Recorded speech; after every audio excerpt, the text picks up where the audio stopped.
Hello, welcome back to another episode of your favorite podcast, the Emerged Believer Podcast, where we unravel the profound impact and influence of the gospel in our lives with your host, Ayadi. I know there's a lot that comes with being a Christian and wanting to stay true to your faith in the culture and age that we live in. Each episode of this podcast, you get to hear genuine stories of how you can live out your faith, deepen your relationship with God, and still thrive in every aspect of your life. And my hope is that each of these stories will inspire you and empower you on your own journey. Hello, good Hi, afternoon.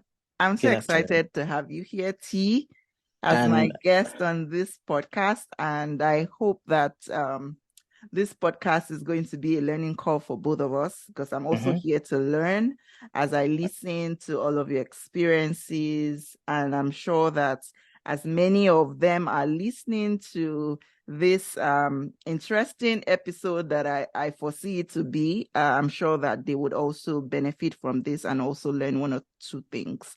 So thank you for joining me today. thank you for having me here. Actually, I'm so excited and I'm elated to be here. Like I said, I've been looking forward to this from the moment you shared with me the intro, and I'm like, okay, yeah, let's do this. And when the invitation came and we kept seeing each other's messages like days later, I'm like, okay, are we Oh really my gonna do God. this? But finally, here we are. So yeah, I look forward to sharing and just telling my story, and I hope it blesses someone. Thank you. I hope it does. I'm sure it's going to.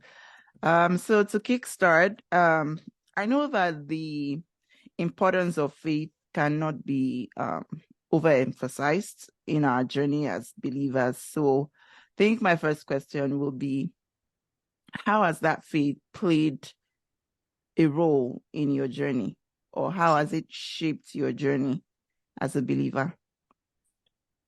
Ooh, okay, so that's an amazing one. How has faith shaped my journey? I'd start from, let's say, when I was migrating to Canada. Let's So I migrated here in the year 2018, right? And I had not yet turned 18 then. Oh, wow. Right. So um I had options of either doing whatever it is that I needed to do in Nigeria, or just being around my parents, being around family, being in that comfort zone of family.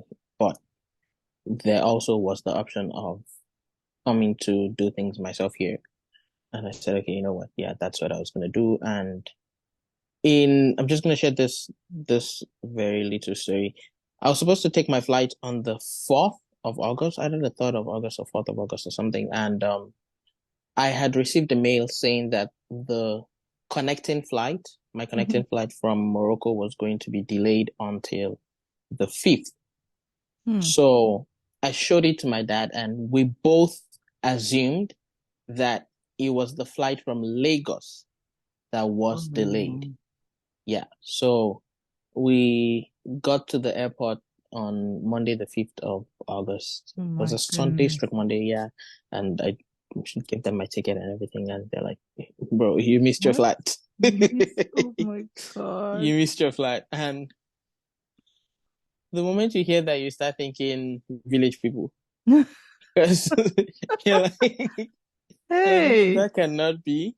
Um, that they said the flight was canceled. It was going to be tonight. They said, yeah, not the one from Lagos to Casablanca. It was one from Casablanca to Canada. And I'm like, this Hmm. is tough. Like, okay, so then I had to go back, not go back home technically, because my dad didn't want to break the news to my mom. So right, he put me up with a friend, and we booked another ticket for Thursday. So between that Monday and that Thursday, the only people who knew that I was still in the country was myself, my dad, and this friend we're talking about. And you know, it a lot had crossed my mind then. I'm like, okay, is it because I shared it with people? Is it, Yeah, you start questioning your decisions, exactly. whereas it's really just God doing his thing, right? Mm. And I mean, I booked my flight. I mean, like I said, we booked the flight on Thursday. I landed, and then the bottom line of this is that when I finally got to Canada, the folks that I was supposed to stay with Mm-hmm. I landed on a Saturday stroke Sunday. So one of them had gone to church and he Okay. came back and he met me at their place and he's like, hey, we just introduced ourselves and blah blah blah. And I'm like, okay, what church do you go to? And he said the name of the church he goes to, and that's the church that I wanted to join the moment I got here. So it just kind of worked out that the folks that my friend put me up with seem to have connected me to uh, a family that I have always wanted to be a part of. So at the end of the day, now it now became a thing of okay, it seemed like God had gotten this all planned out for me. He had gotten this all lined up, and all I had to do was just enter into what had been planned out. So um, it was by faith that I took this trip. It was by faith that I made this journey because I didn't necessarily know anybody here. I would not say that I would consider anybody my friend or family here, but coming here, it has been God from the beginning till now. It really has just been God, and it's been from glory to glory. Amen. God just ordered your steps. He And I did. know that so many questions, like you said, ran through your mind. Why Right. is it happening? Why did Why this is this happen? happening? But Yeah. I know when things like that, when it's not in line with our plans, that's when we begin to question Right. everything, Right. And right? we tend And to ask, why me? why me? Why did Why this not have to you? happen? Why not you? Who Yeah, else? like I mean, it's really valid, and even in different areas of our lives, like when Mhm. things that are not aligned with what we have planned, like basically our plans, when it's just something just doesn't go well with what we have planned, we just then feel something is wrong. And we Right. forget that the master planner is God. Yes, And right. we Right. just forget him in whatever is happening at that point. We're just like, oh, this was what I wanted to happen because, we're humans and we We're kind of, all caught up in our little box. Yeah. exactly, And we try to exactly. box God in the same way. Yeah. Aha. And we, Hmm. we, we forget we You cannot really box cannot. God. You really cannot. We Hmm. cannot box God. So, I mean, God knows the end from the From the beginning, beginning. Right. and He's the author and finisher of our faith. So, I mean, that was beautiful that you could share, and thank God, you were able to just trust God and everything that happened. And at the end of the day, the person you wanted to stay with ended Hmm. up being someone going to the church you wanted to attend. So, Right. I mean, So that for you. everything just lined up. Like literally, Exactly. my life took an upward trajectory from that point. Really, Right. really. Right. That's a beautiful story because it kind of it's like a starter to the next question I would have loved to ask about your immigration to Okay. Canada about about making that decision, but it's like the next question um to my own question. What made you decide to come to Canada? Why Canada? Was it just what your parents wanted or you wanted it? And Uh, did I entirely want it? You know, the when they say, okay, you're going to Canada, when the idea of migrating to Canada appeals to everyone, Mhm. right? Now, I have an older sister who migrated to Ukraine in the year 2014. That was 4 years before I was even done with I was 3 years before I was done with high school, and then a year after high school was when I traveled.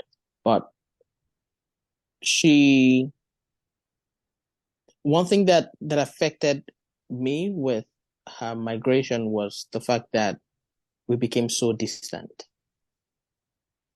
We became so distant. I mean, then I don't think I had a mobile device. It was either I didn't have a mobile device or I didn't have one that, could connect to the internet, so I couldn't reach her. Mm. I had to like either go through my dad or go through my uncles, something. So, um, there came this gap between us. So then I prioritized connecting and bonding with my younger sibling. I have a younger sibling who is also female, and our last one is a guy. Yeah. But he was still a kid then. I think he was what, 3, 4, thereabouts. So when the option came of me migrating to Canada, I feared that the same thing was going to happen with me and And your my sibling. siblings too. And I'm like, okay, do I really want to risk this? Is this something I want to do? Because then you're starting life afresh. Like you're starting from scratch. Like I said, you literally don't know anybody. It's an entirely new community. You you do not have any connect. Basically, all you have is God. And uh, I said, okay, you know what? I think I can do this, but I'll just have to put in the effort to maintaining this sibling family relationship. And when it finally happened, I mean, as time proceeded, I was excited and we started praying about it. And at some point, it seemed like it was delayed. And I feel like I'm jumping the gun if I share this, but myself and my dad we started praying. Like the prayers got intense to a point. Would have midnight prayers, would have midday prayers, just to make it come through. So yes, at a point I got extremely excited about the opportunity. And like I said, the idea of migrating to Canada appeals to everybody. So at that point, it got me hooked. I would read up about Canada, just look up their landscape. I had an atlas that, yeah, Where I'll is turn to Canada I'll in the turn to I'll world? turn to Canada and just look up and be fascinated about everything. And when I started browsing, I'll be looking at, okay, who is the prime minister, the mayors, all of those things, like all of those little details. Just how do you pronounce this? What's the Hmm. capital? Something. Wow, you did So a lot of research. I did a lot of research. So yeah, at some point it started appealing to me. But then when I got here and uh for a couple weeks, the that mirage of what Canada is supposed to look like was still there. And then after a while, it gradually started fading away. And then I started to see Canada for what Canada was. The cold was smacking me left, right, center. My neighbors would not even pay attention to me. We did not even say hi. Like nobody really is. You're just in your own cubicle, really. Hmm. You're literally in your own world. And it started to affect me because if the guy next door doesn't want to talk to me, I don't want to talk to someone who is 1,000 miles across the world for me. So, um, it started to affect my relationship with my family. At some point, I would not communicate, or I would not have communicated with my family in like a period of 1 week, 2 weeks. Wow. And yeah, my mom would be also worried, and she would text me, and my dad would call. And I'm just gonna add this, right? I grew up, the relationship I had with my dad growing up was military like, Okay.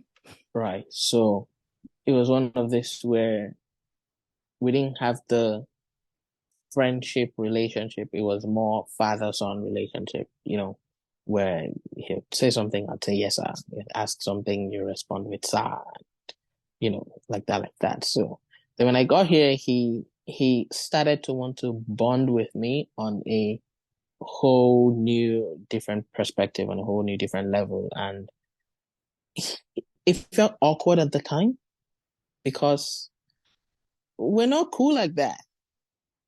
We're not we're not cool like that. Like, you know, I'm good, I'm fine. If there's anything, I'll reach out to you and let you know. But in the meantime, I'm 100%, like you don't have to bother me.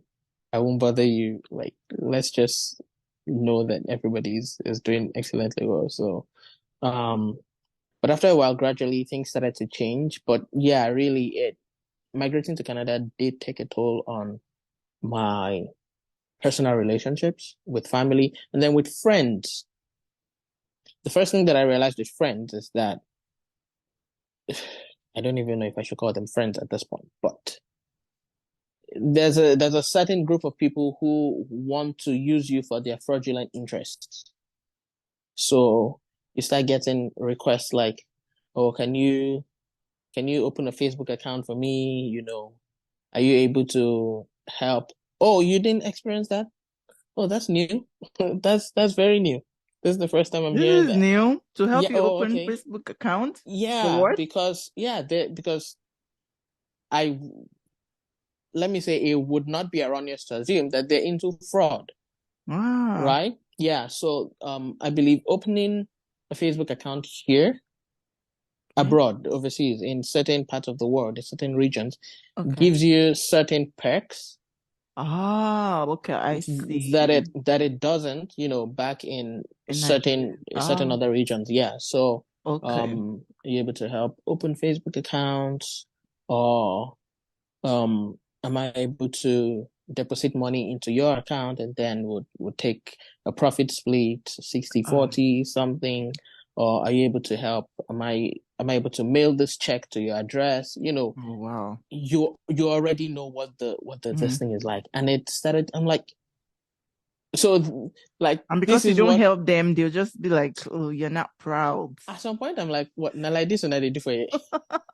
Like, is this really what is going on? Like, okay, I Mm. understand that you're trying to fend for yourself without having to bother your parents, without having to be like a pain, a thorn in their flesh, but did it really get this bad? Mm. And folks that you grew up in church together, Mm-hmm. you know, you just start wondering, where did it go wrong? Mm. These are people that you held yourselves accountable to prayer, to study of the word, to Right. attending meetings, to reading books. Now they're somebody, I chatted with someone who we had a similar we had this sort of experience. And this guy, I was asking him, I'm like, okay, what happened? Like, where did it all go south? And in the course of our conversation, I think I said something about, yeah, I understand that money needs to be made. And he goes, yeah, that's the bottom line of life, or that's the highlight of Ah, life, okay. to make money. And then I'm like, no, that's not the highlight of life. The highlight of life is to find God, like to know God, to Mm-hmm. to know God and have him like this, Mm. right? So where Yeah. The where priorities are different. priorities changed, Mm-hmm. I had no idea. Mm-hmm. And this was in like a space of 9 months to a year of me migrating. I'm like, okay. Then I began to ask myself, if I had stayed in Nigeria with this set of people, would my priorities too have been compromised like this? Or Mm-hmm. would I have been able to uphold them to the standard to which we've been living this Mm. past couple years? Like, so to a certain extent, I blamed myself and held myself responsible for For living? what they had turned out to be. Hmm. Yeah. And it took me a bit to, at the end of the day, come to the decision that, okay, you know what? Everyone's responsible for their actions and inactions. Everyone's Right. responsible for their decisions, for Mm-hmm. for everything that they do. So while I might want to put this on myself and blame myself, because I would reach out to their older folks. I would reach out to, people that we were cool at church that I know can talk to. Talk to them. I'm like, what is going on? And, they'll be like, yeah, that they tried to talk. And the standards really just started to dip from there, Yeah. because that circle, it just wasn't it anymore. So yeah, I'm So like, you yeah, lost no, I can't. friends. Yeah, right. I did. Yeah. And at the moment, I can't even say we're acquaintances. We're strangers. Yeah, Right. we're strangers. Yeah. So Mm. migrating to Canada has impacted me a lot, the positive side and the negative side. And like I said, with family and friendly relationships, and it also opened me up to a new uh a new sphere of how I see life. Right. So I've had the opportunity to meet people in different class in categories. So Mm. it's helped me uh it's helped me tutor and caution myself to how I behave, how I react, and all of that. So yeah, pretty much. I mean, I know it definitely gets better, like with time, but Mm. yeah, I'm trying to maintain the healthy relationship I have with my family, as well as the the small group of friends that I have right now. Don't want to lose Yeah, all my which is friends. good. Mm. Yes, gradually you would get it.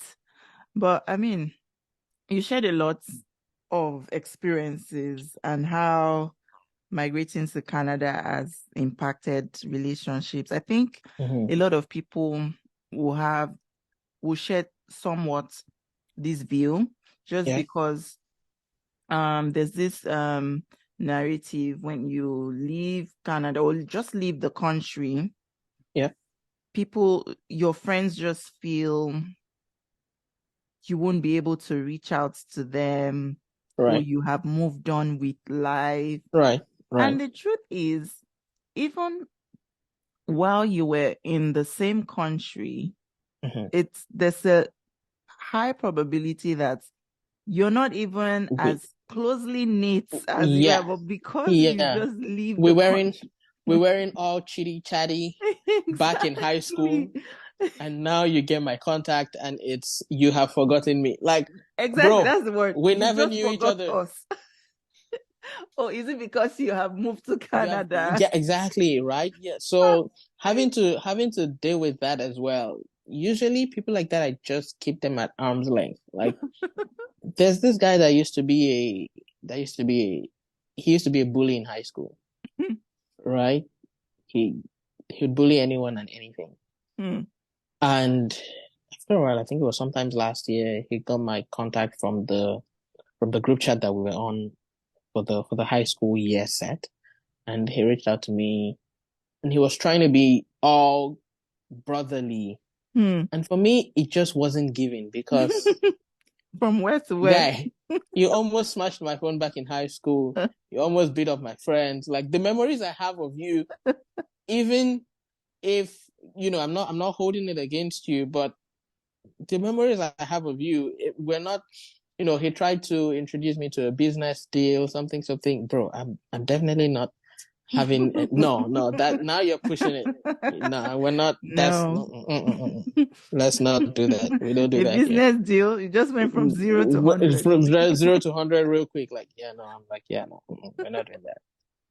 Oh wow. Yeah, I mean, I know that if we go on and on, there's still a lot of things that we'll talk about. Like we both immigrated from Nigeria, so we both have different experiences.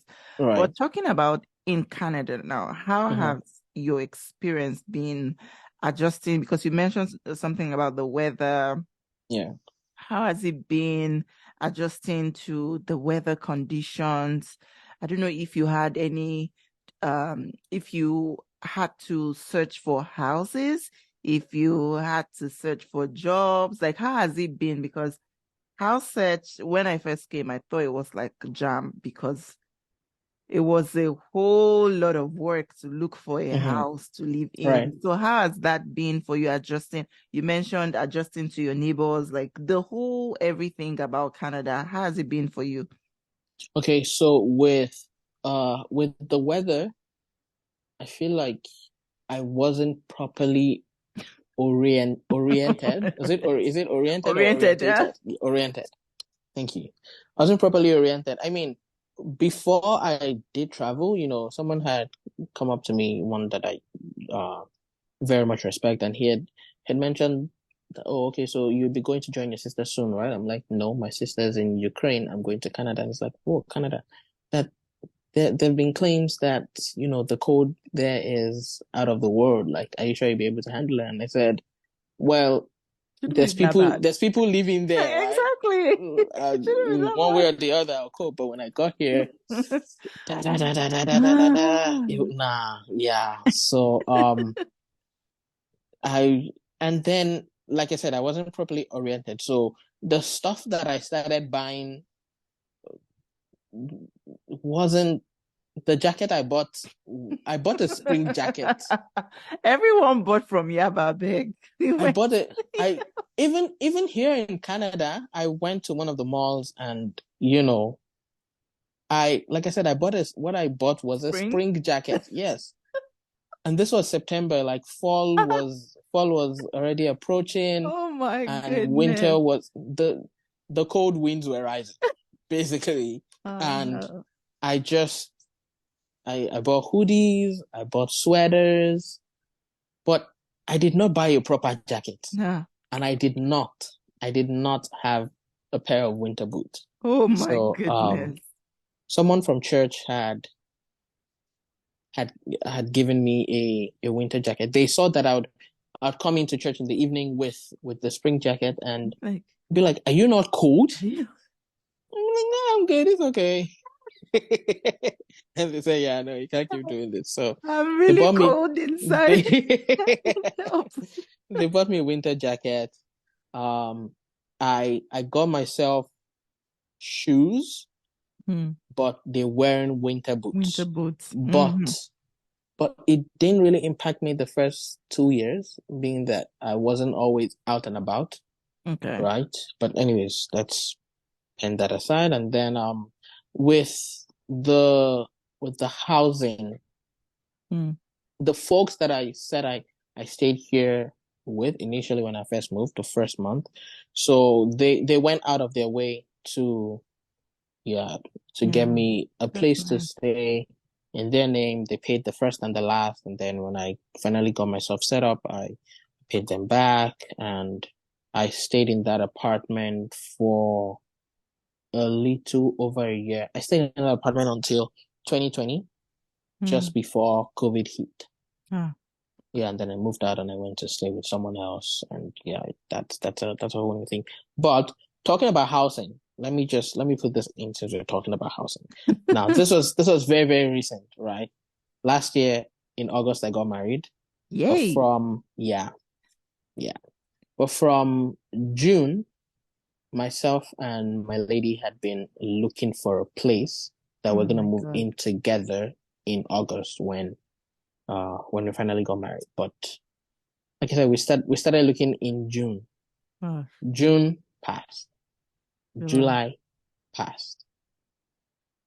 Days to the wedding, we had gone through nothing less than 100. When I say 100 now, I'm being very conservative In because it Toronto was area. in Toronto area. Oh, Yes, I'm okay. being conservative because it was a whole lot. We had a group chat made where during the day, if you were on lunch or if you had a moment, you look on Facebook Marketplace, you look on Kijiji or any of those other places, renthouse.com, and you just send the link to the group, Okay. and then later would evaluate it, would reach out, would go view it, would fill out applications, Oh my God. and some of them we didn't hear back.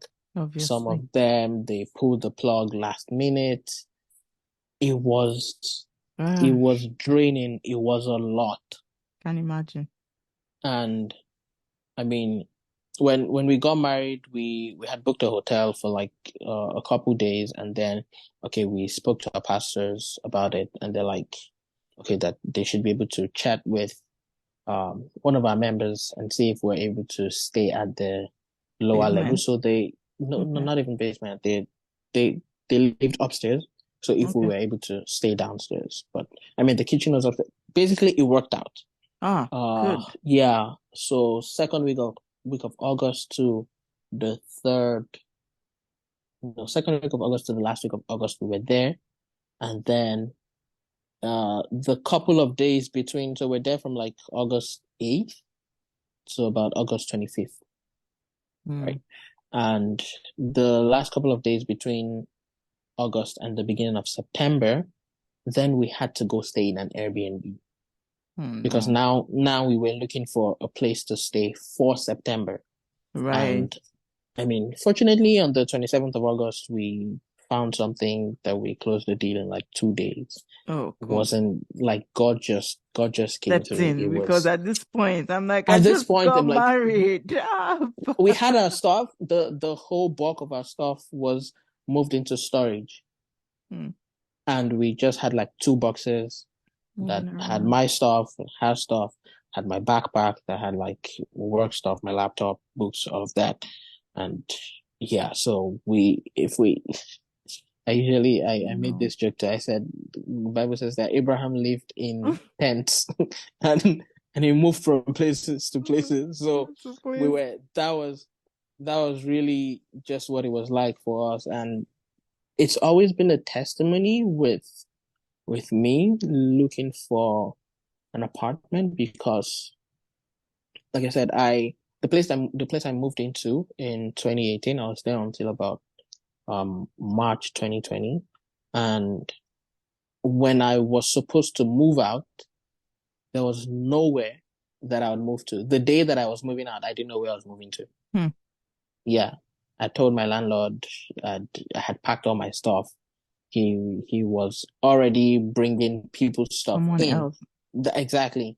And as at 5 p.m. that day, I didn't know where I was moving to. So I called a couple friends, and then at the end of the day, I just called this one and said, "See, I'm coming to your place." Right. Hmm. And they're like, "Okay, yeah, sure." No, they did not even no, they did not even affirm. I had called the guy a couple times. He didn't answer. So I booked an Uber to his place, and on the way, I texted him, "I'm on my way," Hmm. with all my stuff at the in the trunk. And it's like, wait, I'll call you back. I'm in a meeting, something. I said, "I'm already on my way. There's no Can't tell waiting me this back out. now, Can't call please. me back now." Oh my So yeah, I God. got there. I was there for about a year, and then I got a place. And like I said, it's every time I got a place here, it's Hmm. really been a testimony because house hunting Oh my God. here in Canada is you need to have a good credit Different, score, you need to have first and last, you need different to ball have game. references. I'm like, Even amidst all of those factors, like all of those requirements, mhm. you need to even find the place because You need to find right. You need to find the place. It has to if be it's available. accessible. It has to be accessible to like your workplace. That's if you don't work from home. If you take for example, I go to Oh church, God. so it has to be accessible to church. You're looking at bus routes because at the moment I don't Yeah. drive. You're looking at bus routes. You're looking at Stores and all of those stores. things. Like Oh what? God, it's a whole lot. I Yeah, know. no, I'm like, no. for anyone trying to settle in Canada, it's a whole lot of things to consider. I Hmm. mean, I like the whole, like, just like you said, Canada, just the mere fact you hear you're going to Canada. I mean, it's so You're pleasing to excited. the ear. Yeah, But you're when you come excited. in When you here, get there's here, just, the system has a way of dampening your excitement. Yeah, oh and my I feel like God. if you don't hold on to God, well, there's people who now in my case I say if you don't hold on to God, right? But Mhm. there's people who divert to other stuff, right? Some people get here and they find all of that. Like I said, my neighbors would not even say hi to me. right? We did not necessarily see eye to eye. As time proceeded, as time went on, we would chat here and there a bit, but many of them did not even know my name. That was how, yeah, exactly. So you're like literally on your own. So many people would divert to clubbing or drinking or, something. But for me, it was church. So at that point, my life was school, work, church, and I'm back home. I'm not going out anywhere. I'm not partying. I'm I'm literally just by myself. I don't entertain visitors. Nobody's entertaining me. It was a very, very, very boring life. And just quickly, um, job hunting, because I feel like I haven't touched on that one yet. Oh God. That's another one. My life, man, when you imagine you have a job, you have a job that pays your bills, and like I've emphasized again and again, it's just you. And then God comes and tells you to quit your job. The first question is, okay, to quit my job and do what? Like, okay, once again, we try to box God into the little box that we're in, and you're like, walk me through the process. Like, walk me through your thought process. This job pays my rent and, puts food on my table, and it pays my bills, and I'm able to send something back home from what I'm getting from here. And now I have to quit this job. And, the thing with that is then you're actually called upon to walk on water. Because at that point, how many people do you really want to explain to and be like, the reason why I'm not working is not because I'm lazy, it's not because I don't want to do anything. God asked me to quit my job. Like, make it make sense, And there's times where I had jobs, I had something that I was doing, and if it clashed with a program at church, if it clashed with a function at church, if whenever I'm job hunting, I let them know I'm unable Wednesdays in the evenings and I'm unable on Sundays. I'm unavailable, sorry. Wednesdays, Sundays. Wednesday in the evening, Sundays, the whole day. So if it clashed with anything on Wednesdays, I'm leaving work early. I'm sorry. Right? And then there used to be this guy that'd be like, bro, you came to Canada to come and, make a living for yourself. You cannot allow church to be taking up your time. The pastors that you are going there to do this thing for, they've already made it. Your pastor lives in a house that's fully paid for. He drives, his own vehicle. He has multiple vehicles. You hustle and do it. I said, I did not come to Canada for that. I'm sorry. And, it's how nowadays when I see people post things online where they be like, oh, the only reason why people carry church on their head in Africa, in parts of Africa or in Nigeria, is because there's not a necessarily good working system. That when you migrate to, decent places, you would not be also bothered. Yeah, like that's you, bro. That's your story, not mine. Me, till eternity, this church they will carry it on our head. Yeah. So yeah, with looking for jobs, it wasn't always easy, but God always came through. That's what I really can say about working. And the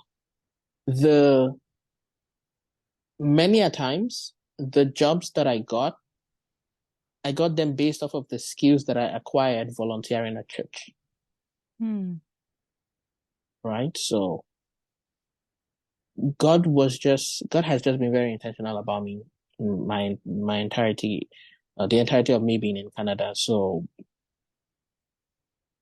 and these things are unique. You'd hear someone else's story and it'd be something else entirely different, entirely mind blowing. But this is really just me. Unique experiences. I mean, we can't downplay anyone's experiences. Right. Yeah, totally. you touched on a lot of things, a lot of things, but one of the things that you said was how when you came into Canada and it was just from school, work, church. So to me, I mean, I'm just thinking about the importance of community, importance of, having a fellowship with people, Right. because in this kind of place where you come here, you don't have any family, Mm-hmm. you don't have any friends, you're just going to develop all of those relationships. I mean, finding a church and finding that community of Community. believers, Right. I'm sure really helped you. So I think my next question, and a lot of people might not know the benefits of, community and having that fellowship with brethren, fellowship with Mm-hmm. fellow believers, because it's really, Believers. I think that's one of the things that helped me when I was settling in Canada as Mm-hmm. well, like having that close knit um fellow believers, just together, having to go through this immigration or settling process in Canada, right? Right. And I just wanted you to talk more on, the importance of that community and fellowship within, the church, within different, um, yeah, I mean, different organizations in the church, having that Right. close-knit fellowship with people. What has that meant for you in your Okay. in your journey?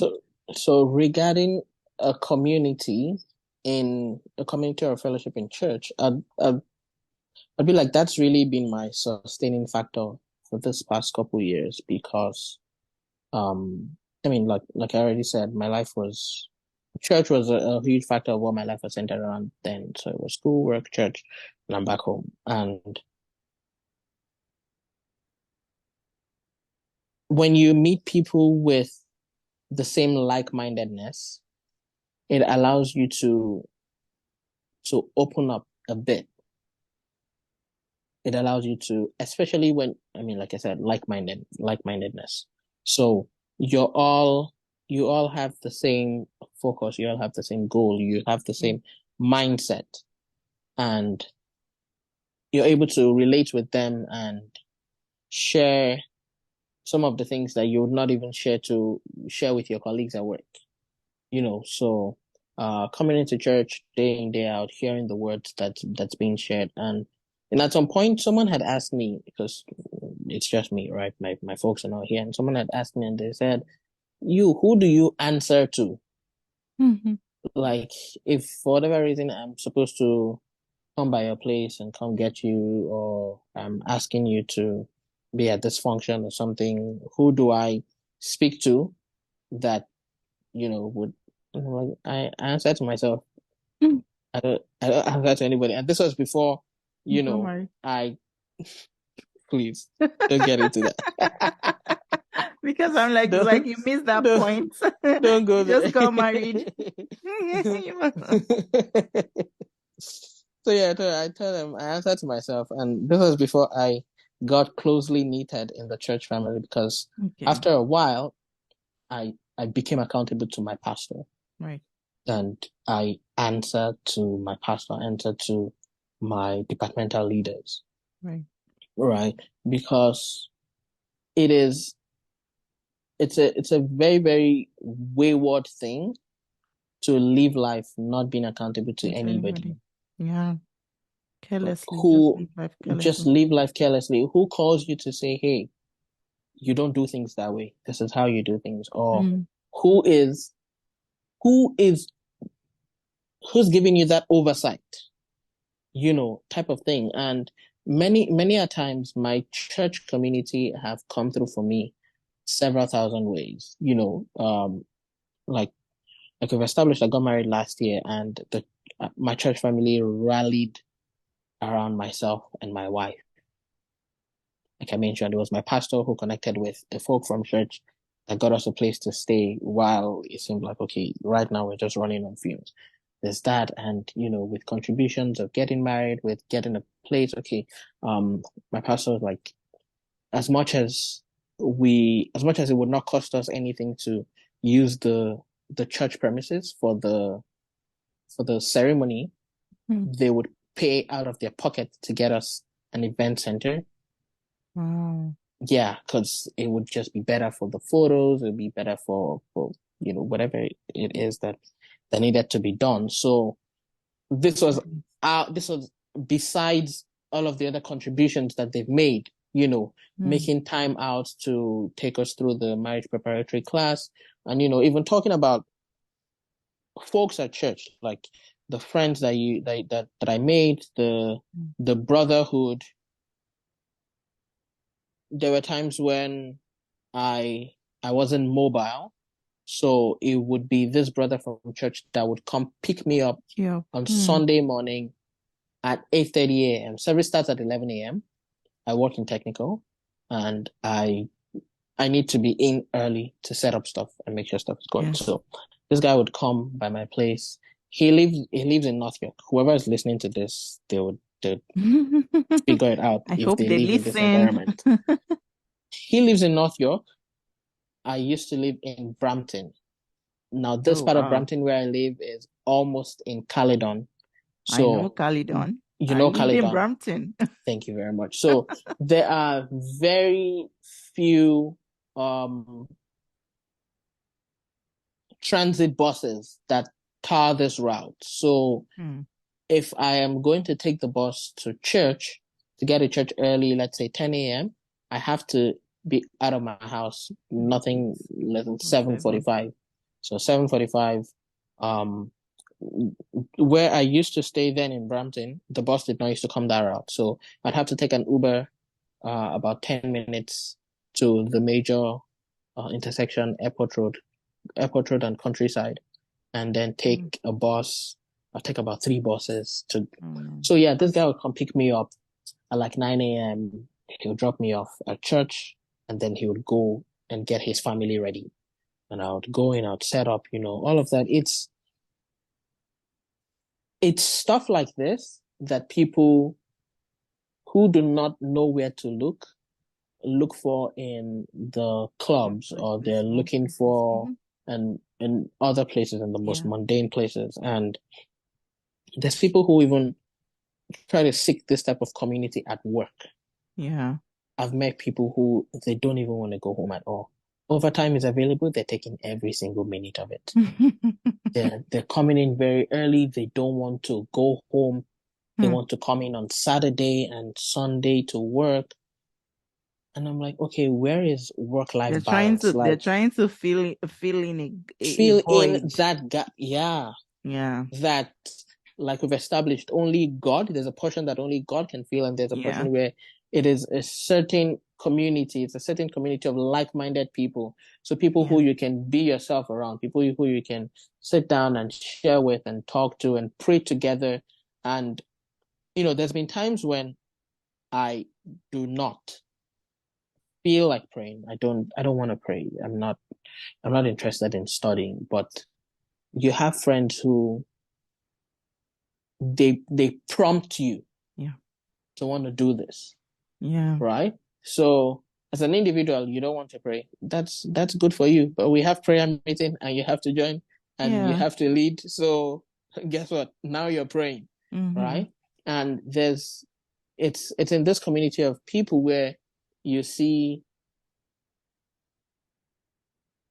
that or rather, let me put it this way: you witness the giftings of God upon your life and upon other people's life. Because there's been times when my friends would come to me, my folks would come to me, and they would share certain prophetic words that would uphold me and build me up for a certain season.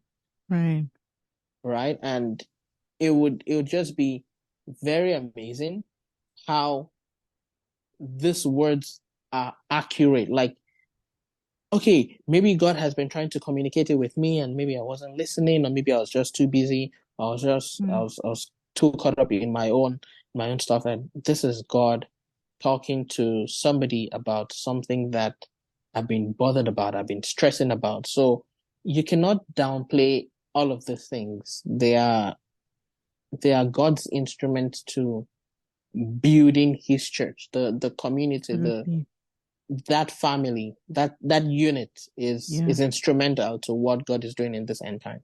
Yeah. Oh, I yeah. absolutely agree. And this scripture just um in Romans chapter 12. Let me see if I can pull it up quick.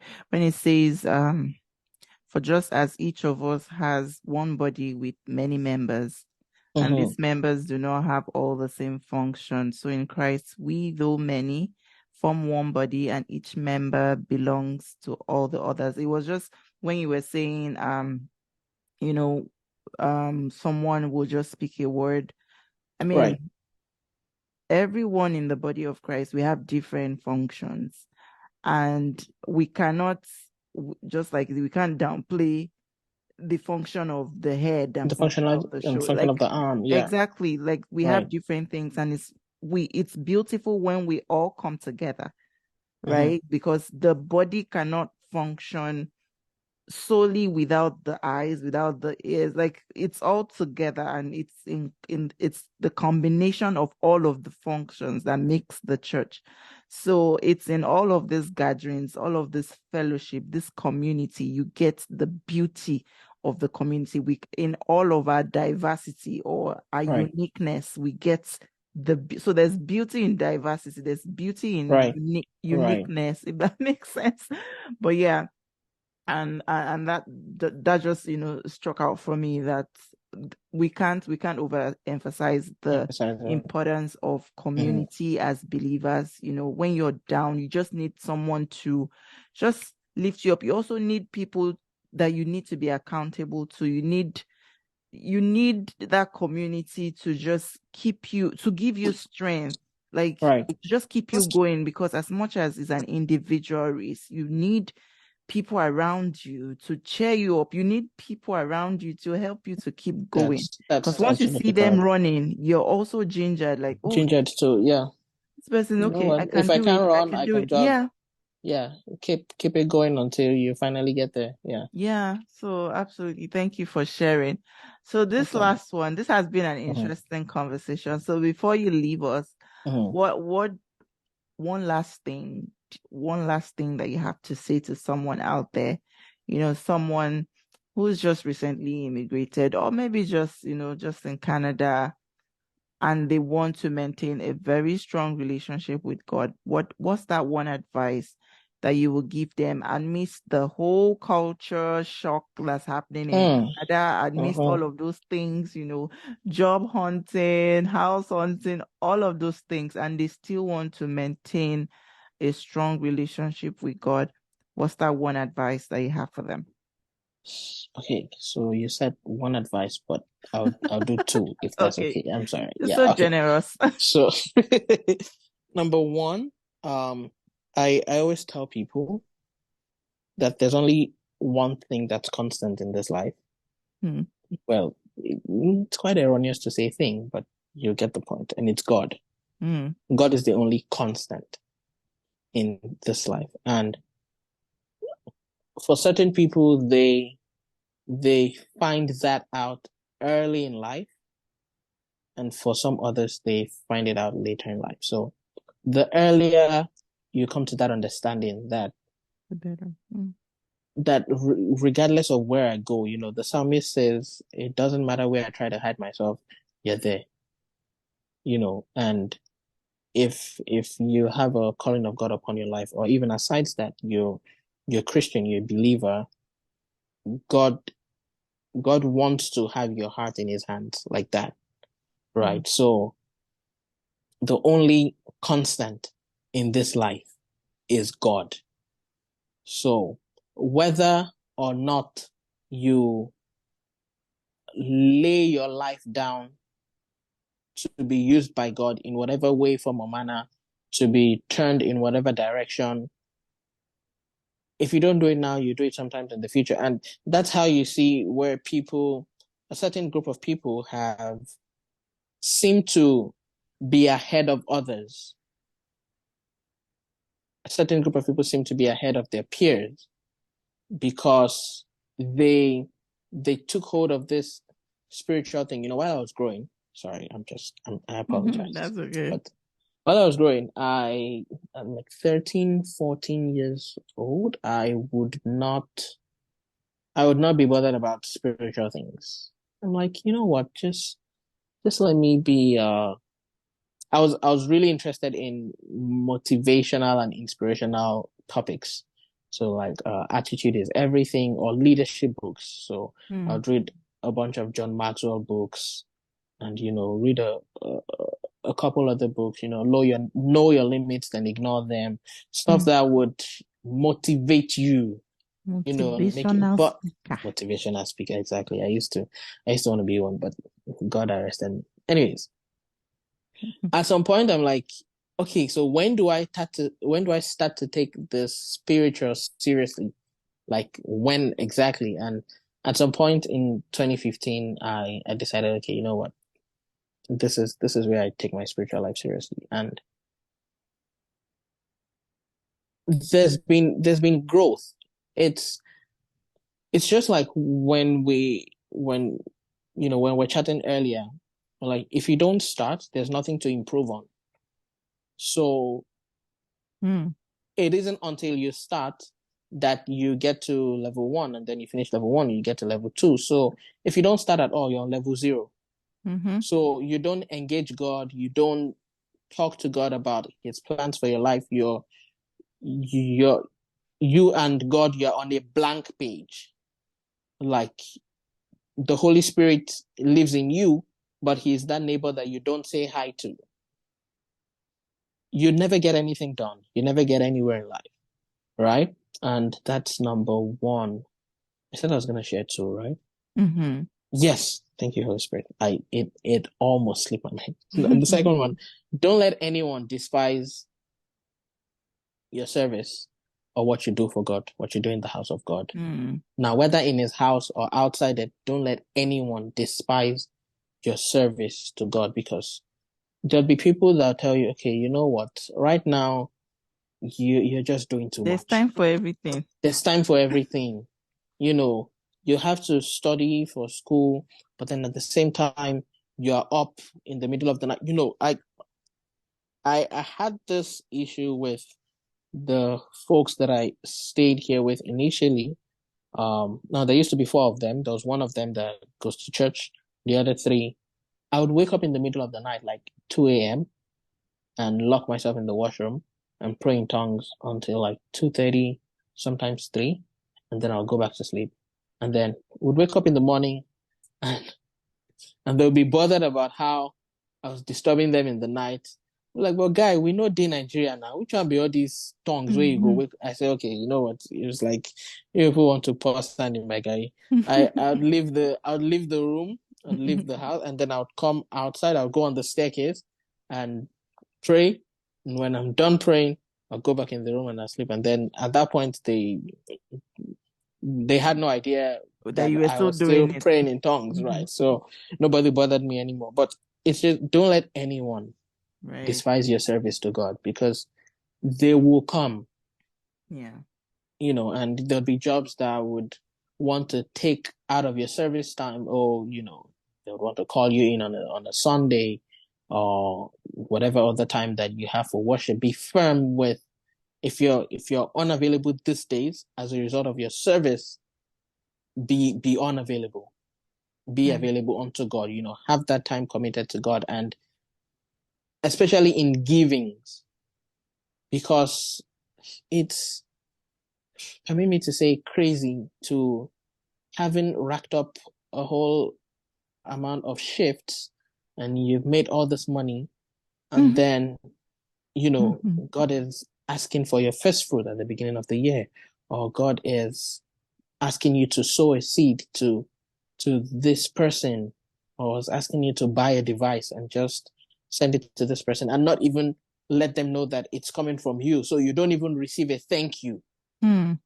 Right? You don't even receive the gratification that comes from being that comes from being what's the word? Being a giver? Courtesied, yeah. Oh, okay. Like, oh, it's a courtesy. This came from thank God. Okay. You say, oh, thank you very much. God bless you, all of this and all of that. But no, your name is not even tied to it. So they don't even know it came from you. You never get a thank you. And God said, Mm. this is between you and me, right? So don't let anyone despise your service unto God. You know that it is unto God, and the Bible says that He would reward us in due time. So Mm. just stick to that and keep faith with that. Yeah, I think those would be my advice. Thank you. Wow. This was an amazing conversation. I didn't want to stop. I was looking at the time. Thank you. And I'm Thank you. like, okay, I think we've gone over, but this was really interesting. It was interesting to discuss all of this with you. And I think you shared a lot of different perspective that I actually wanted to hear from you. Just because of your immigration story. I wanted to hear all of those experiences now that you're in Canada and all of that. So thank you for sharing. It was Thank really you for having amazing. me. Thank It was you. really amazing to have you. My Thank you very regards to much. Madame. No problem. No problem. Thank you Thank so you. much. Thank you My so regards to your much. husband too. Thank you. Yeah. Alrighty.